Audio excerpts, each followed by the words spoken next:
Kama mnavyofahamu, TARURA ni wakala waliokabidhiwa au tumekasimiwa kusimamia ujenzi, ukarabati wa barabara takriban kilomita 144,429.77.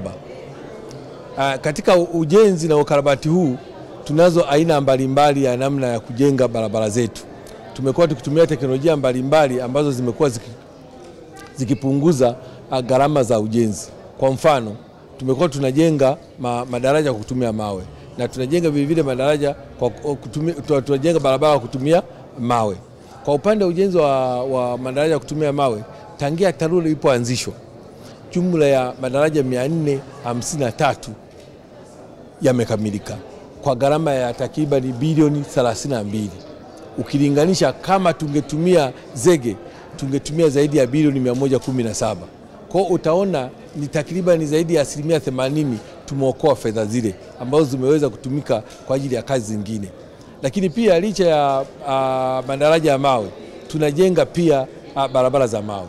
Barabara za mawe tunajenga katika mikoa 4 kwa sasa: mkoa wa Mwanza, mkoa wa Kigoma, mkoa wa Rukwa pamoja na mkoa wa Morogoro. Na mpaka sasa tumejenga takriban kilomita 29.55 kwa gharama ya takriban bilioni 14, ambapo kama tungetumia zege nyepesi tungetumia zaidi ya bilioni 19, na kama pia tungetumia zege nzito tungetumia zaidi ya bilioni 33. Kwa utaona ulinganifu kutoka bilioni 33 mpaka bilioni 14 ni fedha nyingi sana tumeokoa kwa ajili ya taifa hili. Kutokana na hivyo, pia barabara zetu tumekuwa tukitumia kwa kushirikiana wenzetu wa makampuni mbalimbali. Wapo wenzetu wa Eco-Road, Ecozim katika kujenga barabara kwa kiwango cha lami. Tumewatumia ambao gharama zake bado zinaonekana zipo chini, ingawa bado hawajamaliza upembuzi akilifu, hasa kujua kwamba zile zinafaa kwa gharama zipi. Katika mradi wetu wa RISE tuna kipengele kingine ambacho tunatekeleza matengenezo ya barabara kwa kutumia vikundi, yani kwa maana ya jamii inayoishi katika maeneo yale karibu na barabara, kwenye ule umbali usiozidi kilomita 5 kutokea pale kwenye makazi ya yule mwananchi. Aina ya matengenezo hayo ni matengenezo madogo madogo ambayo yanahitaji nguvu kazi ya wananchi. Watakuwa wanafanya matengenezo kwa maana ya kufungulia mitalo ya maji ili maji yaweze kupita wakati wa mvua, lakini pia kukata nyasi. Kama tunavyoona, matengenezo yale huwa yanafanyika sana sana kwa kutumia nguvu kazi ya wananchi, hayahitaji mitambo mikubwa.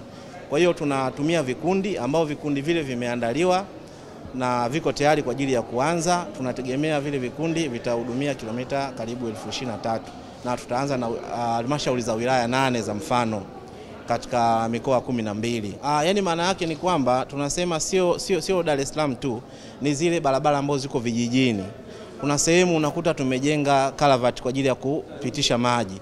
Sasa mvua zinanyesha, uchafu unajikusanya, kalavati inajifunga kwa sababu ya mrundikano wa ule uchafu. Sasa zile kazi, badala ya kusubiri ule mwaka wa kufanya manunuzi ya kupata mkandarasi kwenda kufanya ile kazi, ni kazi ambazo zinaweza zikafanywa na wananchi walioko eneo lile la karibu, ambao ni sehemu pia ya ujira kwao. Kwa hiyo watakuwa wanafanya zile kazi kwa usimamizi wa wakala, kwa maana ya TARURA, na wataalamu wa wilaya husika watakuwa wanakagua zile kazi. Panapohitaji matengenezo wanafanya kwa wakati, badala ya kusubiri ule mwaka wa manunuzi kupata mkandarasi.